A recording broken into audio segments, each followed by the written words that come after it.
Hey guys, Michael from Copper vs Glass, and this is the XCam Sight 2 from Gizmovine. Now the purpose of this video was to go onto Amazon and try and find a phone stabiliser for under £40. Now it's going to be linked in the description down below, and what we're going to be doing today, now it's out of the box, is taking a look at exactly how the gimbal works, build quality, and also taking a look at some test footage to see if it's actually any good. So, let's take a look. So first up we have the design itself. Now it's a very simple design, as you can see here, with an all white glossy design. It is completely made out of plastic, which is a little bit of a disappointment, as if you are going to be using it quite a lot or chucking it in a bag, you may come across some issues. You've got a spring loaded phone mount here, and it's going to fit a variety of different devices. I'm using it with the iPhone 7 Plus, and it fits with room to spare. Once the gimbal is set up, on the front of the device you're going to have a little button here which is used for up and down tilt, and you can also press it in to take video and photo. Now it charges via micro USB, and in terms of the time you're going to get, you're looking at around an hour or so once you've got a full charge. You can see some of the connectors in here for the actual mechanism itself, and one thing that I do like as well is it's kind of held together by magnets, where you can see this bit in here which mentions that it is the Bluetooth model. So in terms of stability, once it's folded you've got no problems whatsoever. Now once everything's all out and loaded, as you can see here, it's going to move around quite a lot because the gimbal isn't yet turned on.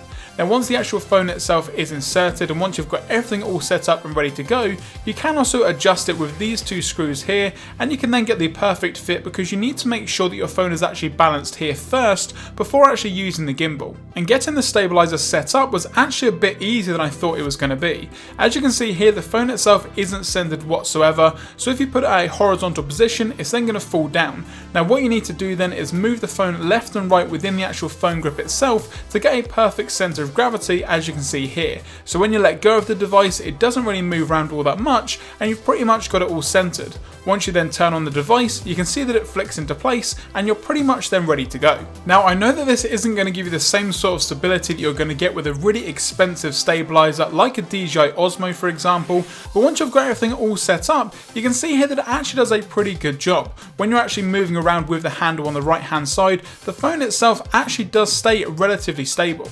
Now as I mentioned before, you do have the tilt switch on the front of the device as well, but for me this isn't necessarily the best. It's a little bit too quick and you can't really get a smooth transition when going up and down, so what I would do is get the angle that you want before you press the record button. But in terms of overall feel in the hand, it's not really too bad at all. It's quite light for what it is, and once you're actually moving around, it doesn't really affect your arms too much. You can use it for long periods of time. Now I do like the fact that it is quite ergonomic in the way that you hold it. Your thumb sits nicely at the top of the device here, and then you can just wrap the rest of your hand around it with your index finger on the buttons at the front of the device. And for me, because I've got quite large hands, I can also hit the record button in both the iPhone app and also Filmic Pro without any problems at all.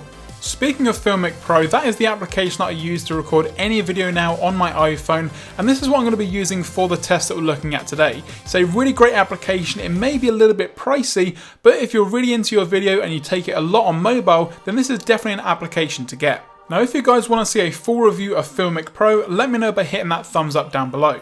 In terms of the settings that I use 4K with the Filmic Extreme for the bitrate, and in terms of the aspect ratio, I go to 2:1 because I like the cinematic look. The frame rate that I use is always 24 frames per second to get that film look that you would see on the movies for example. 30 looks a little bit strange to me, and 60 is a little bit too smooth. In regards to colour temperature and white balance and things like that, I relatively leave that alone apart from locking the white balance when I need to, because for me I always shoot in the log or flat profile that Filmic Pro comes with. You've also got dynamic and natural if you want to get a little bit more saturation, but for me the log style allows me to fiddle around with the footage a bit more once I get it into Final Cut Pro. And if I'm filming something very specific, I will also lock the focus, and to get the right amount of lighting I will also lock the exposure once I know exactly where I'm going to be and what kind of angles I need. But enough of the technical stuff, just sit back and enjoy the footage that I captured with this stabilizer, and remember guys, this is all handheld with the XCam Sight 2.